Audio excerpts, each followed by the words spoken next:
నమస్తే VS99 news కు స్వాగతం. ముందుగా బులెటిన్ లో హెడ్లైన్స్ చూద్దాం. కాంగ్రెస్ బీఆర్ఎస్ వ్యవహారం ఢిల్లీలో మాత్రం దోస్తీ, గల్లీలో కుస్తీ అన్నట్లుగా వ్యవహరిస్తున్నారు. రైలు ప్రయాణికుడు సెల్ఫీ వీడియో మరో ప్రయాణికుడి మరణం వెనుకున్న మిస్టరీని పట్టించింది.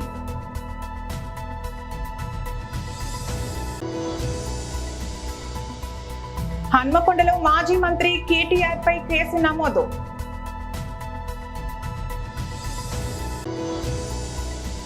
టీడీపీ, జనసేన, బీజేపీ ఉమ్మడి అభ్యర్థి జ్యోతుల నెహ్రూ చేపట్టిన ఆత్మీయ సమావేశం. కాంగ్రెస్ బీఆర్ఎస్ వ్యవహారం ఢిల్లీలో మాత్రం దోస్తీ, గల్లీలో కుస్తీ అన్నట్లుగా వ్యవహరిస్తున్నాయని రాజ్యసభ సభ్యులు శ్రీ డాక్టర్ కె లక్ష్మణ్ గారు అన్నారు. రేవంత్ రెడ్డి మాటలకు చేతులకు పొంతనే లేదని, కాళేశ్వరం అవినీతి, ధరణి పోర్టల్ సమస్యలను పరిష్కరించకుండా అటకెక్కించారని ధ్వజమెత్తారు.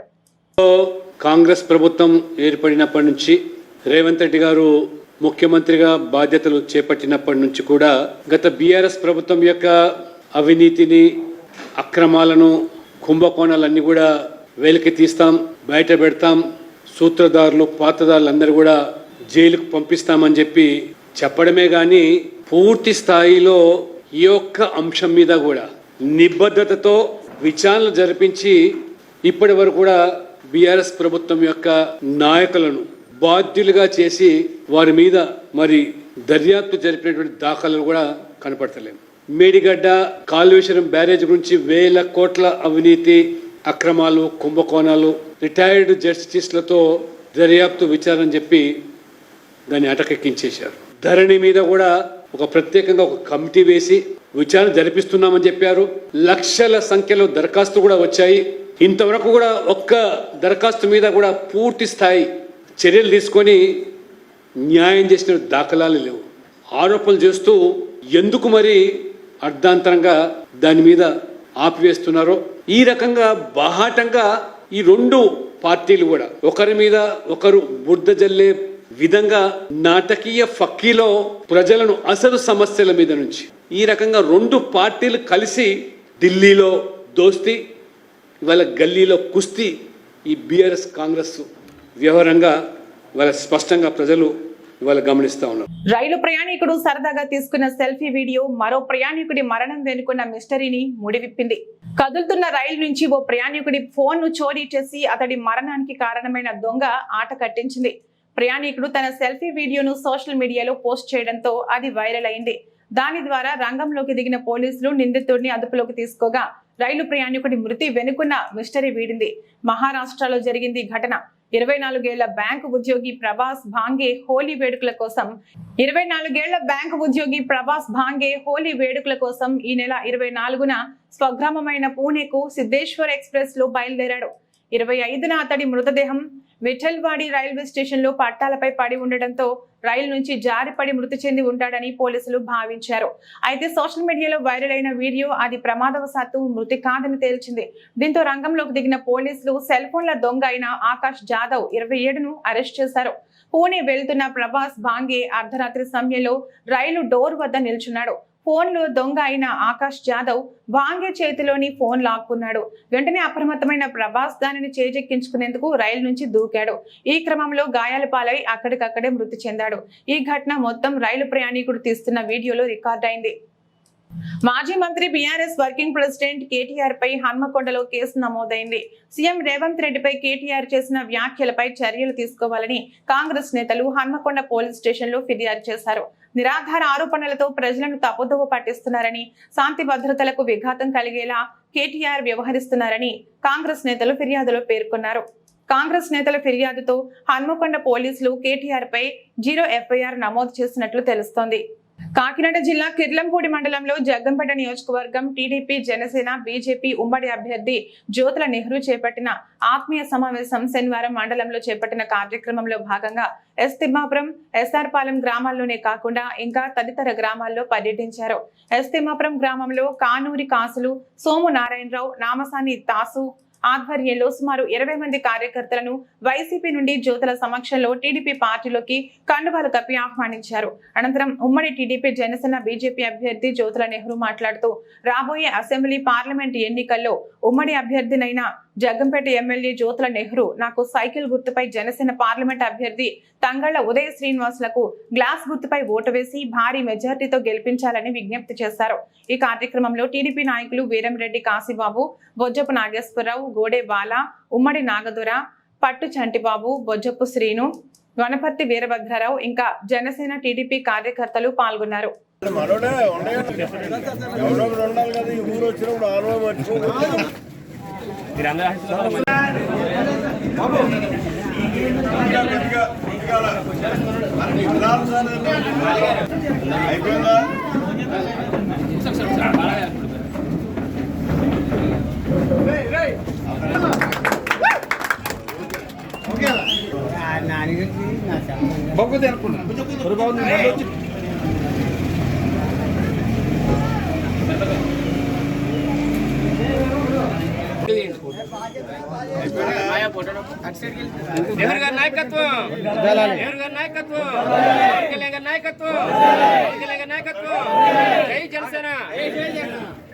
అందరికీ నమస్కారం. ఈరోజు మిమ్మల్ని అందరినీ జనసేన మిత్రుల్ని, తెలుగుదేశం మిత్రుల్ని అందరినీ కూడా కలిసి మిమ్మల్ని ఒకటిగా రేపు వచ్చే ఎన్నికల్లో పనిచేయాలి అని చెప్పేసి ఒక నిర్దేశం ఇవ్వడం కోసం ఈరోజు మీ దగ్గర రావడం జరిగింది. మళ్ళీ మరొక రోజు రావడం జరుగుతుంది. మనం ఇంటింటి ప్రచారం కూడా చేయడం జరుగుతుంది. అయితే మరి ఉమ్మడి అభ్యర్థిగా నన్ను అభ్యర్థిత్వం నాకు ఇచ్చారు కాబట్టి ఈరోజు మీరు అందరూ సమైక్యంగా కలిసి పనిచేయాల్సినటువంటి బాధ్యత ఉంది. ఒక్కొక్కరు ఒక 10 ఓట్లు తెచ్చేటటువంటి పరిస్థితి మీలో ఉంది. అంటే 10 మంది అంటే నా ఇంట్లో ఉన్న 10 మంది నేను 10 ఇచ్చేసాను కదా అని హ్యాపీగా పడుకోవడం కాదు. అవి లెక్కల్లోకి రావు. మనకే న్యూట్రల్ ఓట్లు కానీ ఎగ్నిస్ట్ ఓట్లు కానీ మన విధానాల్ని మన పద్ధతుల్ని పవన్ కళ్యాణ్ గారు ఏ రకంగా రేపు నాయకత్వం వహిస్తాడు, ఈ రాష్ట్రాన్ని ఏం చేయగలుగుతాడు, చంద్రబాబు నాయుడు గారు ఏం చేశాడు గతంలో, ఇవాళ ఏం చేయగలుగుతాడు, ఇలా ఇవన్నింటినీ కూడా చెప్పి మనం ఒప్పించి మన వైపు తెచ్చుకొని మన విజయానికి సులువైనటువంటి బాట వేసుకోవాల్సినటువంటి బాధ్యత ఇవాళ ముఖ్యంగా యువ నాయకులుగా జనసేన నాయకత్వం మీద ఉంది. అలాగే దాన్ని బలపరిచి ముందుకు తీసుకెళ్లాల్సినటువంటి బాధ్యత తెలుగుదేశం నాయకుల మీద ఉంది. ఇది కాక నా విధానం అన్నది మీ అందరికీ తెలుసు. ఒకటి అభివృద్ధికి ప్రాధాన్యతనిస్తాను, 2 కార్యకర్తకు ప్రాధాన్యత ఇస్తాను. కార్యకర్త అన్నవాడు కష్టంలో ఉండే నష్టంలో ఉండే తప్పు చేసినా ఆదుకోవడం అన్నది నాకు కనీస ధర్మం. తప్పు చేసినట్టుంటే ఆ తప్పును నువ్వు తప్పు చేసావురా అని చెప్పేసి వాడిని మార్చడానికి ప్రయత్నం చేస్తాను తప్పించి నువ్వు తప్పు చేసావు కాబట్టి నేను వదిలేస్తానని వదిలేసే పరిస్థితి మాత్రం ఎట్టి పరిస్థితిలో ఉండదు. అది అందుకోసమే నేను 40 సంవత్సరాలను బట్టి కూడా మీ అందరి అభిమానాన్ని పొందుతూ ఇవాళ ఒక రాజకీయ నాయకుడిగా నేను నిలబడగలిగాను. ఈ 2 విధానాలతో వెళ్తాను కాబట్టి మీ అందరికీ కూడా ఒకటే నేను మనవి చేస్తున్నాను. మీరు చిన్న చిన్న అనుమానాలు ఉండొచ్చు, తెలుగుదేశం వాళ్ళంతా పెద్ద నాయకులు కదా, ఈ నాయకులు సీనో లేకపోతే మన బాలో చెప్తేనే మేము ఉండాలేమో అనేటటువంటి ఆలోచన మీలో ఎవ్వరూ ఉండుకోవాల్సిన పని.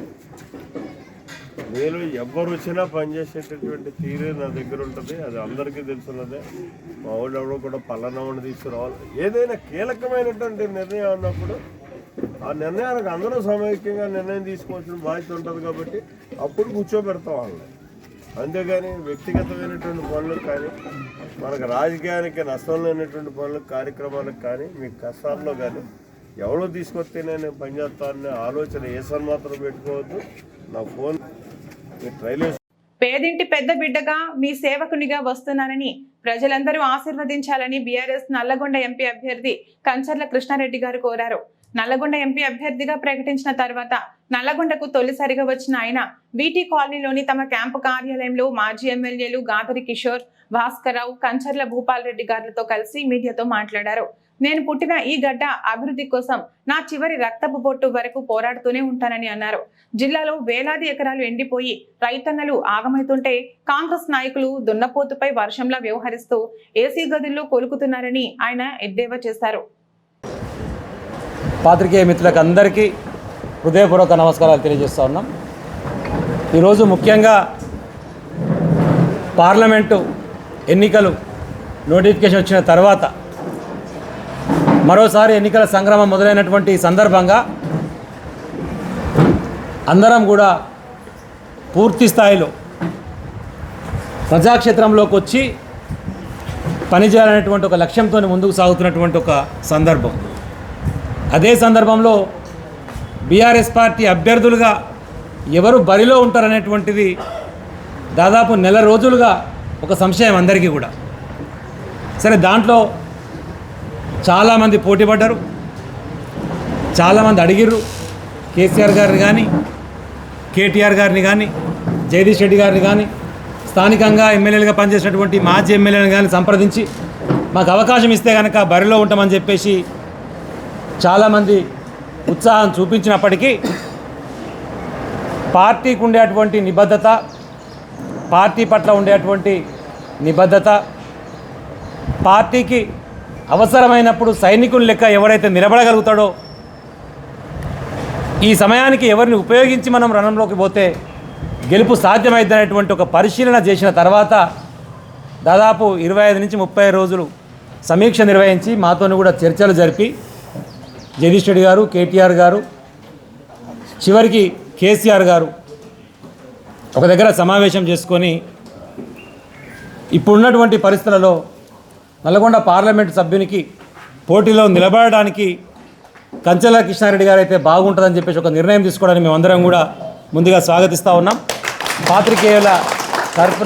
పాత్రికేయుల సమక్షంలో మా అందరి తరపున హృదయపూర్వకమైనటువంటి శుభాకాంక్షలు కూడా కంచెల కృష్ణారెడ్డి గారికి మేము తెలియజేస్తూ ఉన్నాం.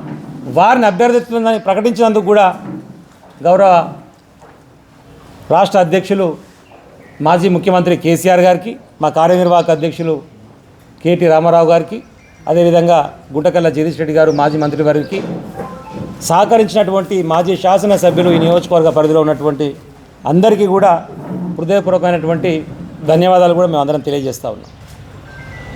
కంచెల కృష్ణారెడ్డి గారు మొదటి నుంచి కూడా రాజకీయాలు కీలకంగా వ్యవహరిస్తూ ఎంఏఎల్ఎల్బి చేసి న్యాయవాద వృత్తిని కూడా కొనసాగిస్తూ, ఇక వారి సోదరుడు కంచెల భూపాలరెడ్డి గారు అయితే మొన్నటి వరకు నల్గొండ శాసనసభ్యులుగా పనిచేశారు. అది మీ అందరికీ సుపరిచితమే.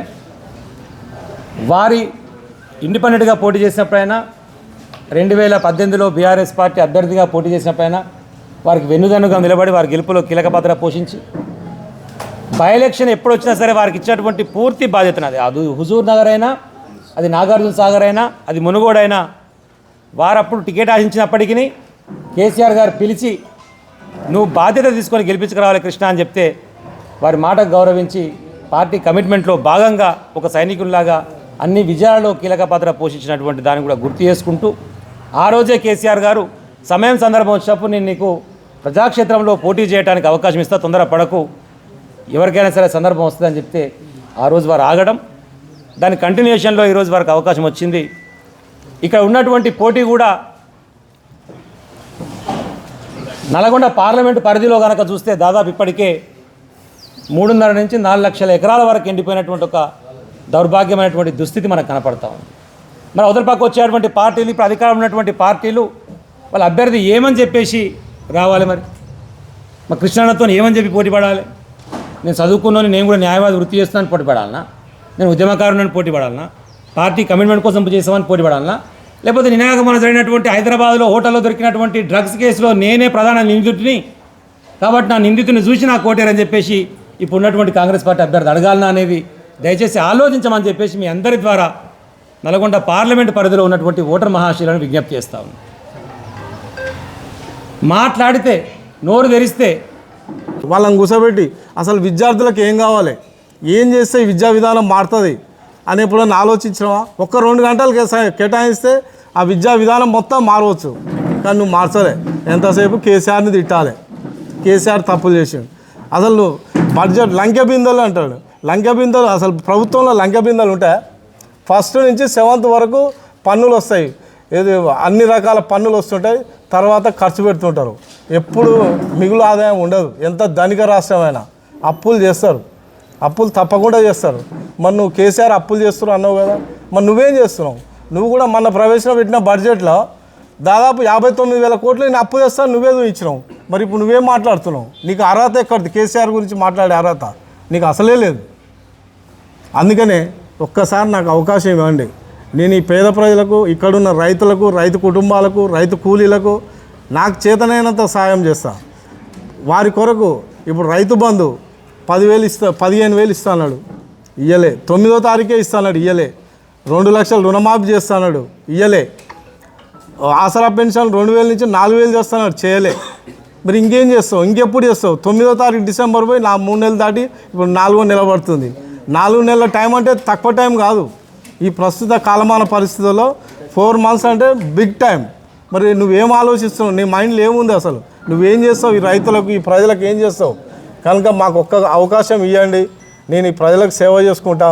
నేను నాయకుని గాను, సేవకునిగా వచ్చిన నాకు ఒక్క అవకాశం ఇవ్వండి. నేను పేదింటి పెద్ద బిడ్డగా నేను పనిచేస్తానని మీ అందరి సభాముఖంగా కోరుకుంటూ ఒక్క అవకాశం ఇవ్వమని అందరికీ ధన్యవాదాలు చెప్పుకుంటున్నా. అదేవిధంగా నాకు టికెట్ ఇచ్చిన కేసీఆర్ గారికి, అదేవిధంగా హరీష్ రావు గారికి, కేటీఆర్ గారికి, ఈ కాన్స్టిట్యున్సీలో ఉన్న భాస్కర్ అన్న గారికి, భగత్ గారికి, భూపాల్కు, అదేవిధంగా మల్ల యాదవ్ గారికి, రవీంద్ర కుమార్ గారికి, ముఖ్యంగా జగదీష్ అన్న గారికి పాదాభివందనాలు తెలుపుకుంటున్నా. మరొక అవకాశం అని చెప్పి జై తెలంగాణ. ఎన్టీఆర్ జిల్లా తిరువూరు వైఎస్ఆర్ కాంగ్రెస్ పార్టీ ఎమ్మెల్యే అభ్యర్థి నల్లగట్ల స్వామిదాస్ సతీమణి నల్లగట్ల సుధారాణి ఇంటింటికి తిరుగుతూ ప్రజలను కలుసుకుని ముఖ్యమంత్రి జగన్మోహన్ రెడ్డి ప్రజలు అందించిన సంక్షేమ పథకాలు ప్రజలకు వివరిస్తూ ఎంపీ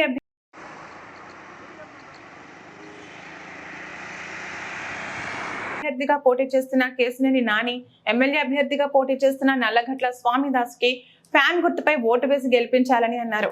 రెండోసారి జగన్మోహన్ రెడ్డిని ముఖ్యమంత్రిగా ఆశీర్వదించాలని, ఆయన నాయకత్వంలోనే ప్రతి పేదవాడికి న్యాయం జరుగుతుందని ఆమె ప్రజలకు వివరిస్తూ గడప గడపకు ప్రచారాన్ని సాగిస్తున్నారు.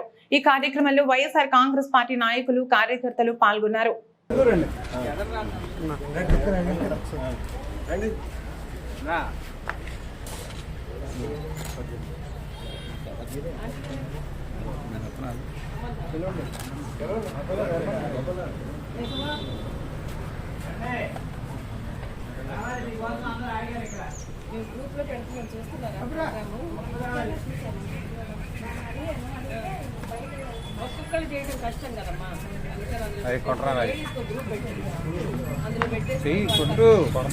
కొన్ని కొరతమే నీ పని కొరతమే.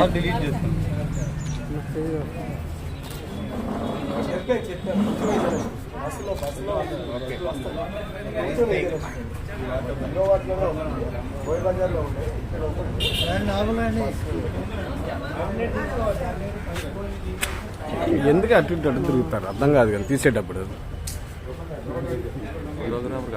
మాకు వీడియోలకు అవసరం ఛానల్కి వెళ్ళేవి.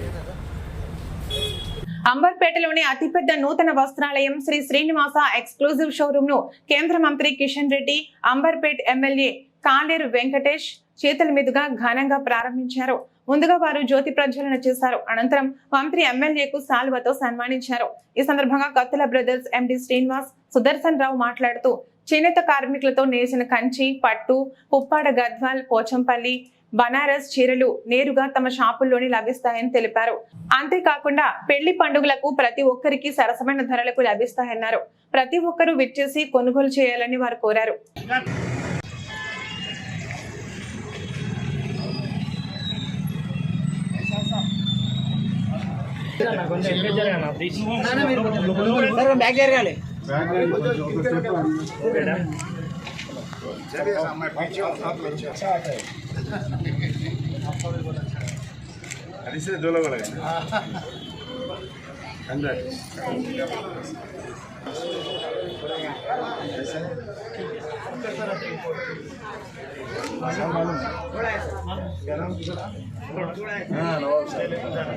బాబా ఇటు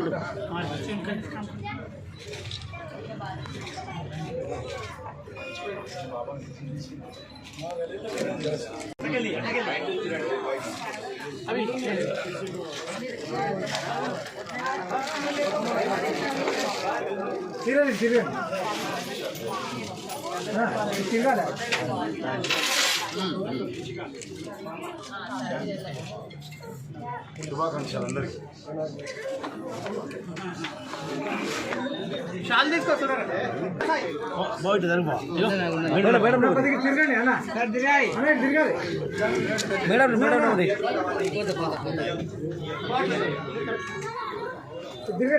ఈ గ్యాప్లో రారు. అది కాదు, అది వచ్చారు.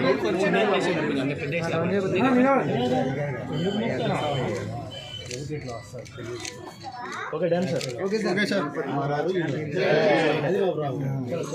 చలో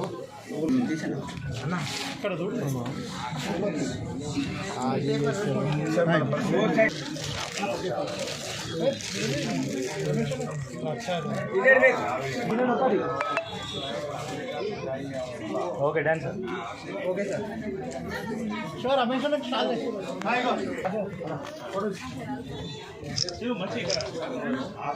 పెనుగంచిప్రోలు మండలం అనిగండ్లపాడు గ్రామం నుండి శ్రీ తిరుపతమ్మ అమ్మవారి పుట్టింటి వారైన కొల్లవారి ఇంటి నుండి పెనుగంచిప్రోలులో కొలువైన అమ్మవారికి పసుపు కుంకుమ తీసుకుని వెళ్లారు. ప్రతి సంవత్సరం ఎంతో ఘనంగా కొల్లవారి ఇంటి నుండి అమ్మవారికి పసుపు కుంకుమ బండ్లు ఊరేగింపుగా తీసుకువెళ్లడం సాంప్రదాయంగా కొనసాగుతుంది. కానీ ఈ సంవత్సరం ఎన్నికల కోడ్ నిబంధనలతో జాతర వైభవాన్ని తుడిచిపెట్టారు అని ప్రజలు చర్చించుకోవడం విశేషం. అమ్మవారి పవిత్ర పసుపు కుంకుమ భక్తులు తీసుకునేందుకు అడుగడుగున ఆంక్షలతో భక్తులు మనోవేదనకు గురయ్యారు. అమ్మవారి పసుపు కుంకుమ బండ్లు పుట్టింటి నుండి పెనుగంచిప్రోలు దేవస్థానంలో సమర్పించి మరలా తిరుగు అనిగళ్లపాడు చేరుకుంటాయి. ఆంక్షల వలన భక్తులు ఎక్కువ మంది అమ్మవారి పసుపు కుంకుమ బండ్ల వెంట కనిపించకపోవడం ఒకంత బాధాకరం. దూర ప్రాంతాల నుండి ఈ మహత్తర కార్యక్రమాన్ని చూడటానికి వచ్చిన భక్తులకు మనోవేదన మిగిలిందని భక్తులు వాపోయారు.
బులెటిన్ ముగించే ముందు హెడ్లైన్స్ మరొకసారి.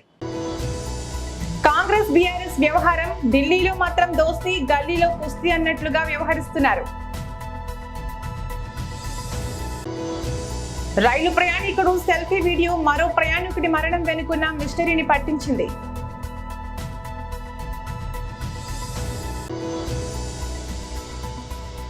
హన్మకొండలో మాజీ మంత్రి కేటీఆర్ పై కేసు నమోదు.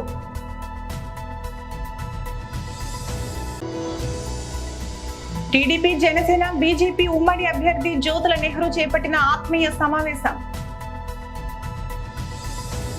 ఇది రోజు బులెటిన్. మరో బులెటిన్ లో మళ్ళీ కలుద్దాం. అందరికీ సెలవు. నమస్కారం.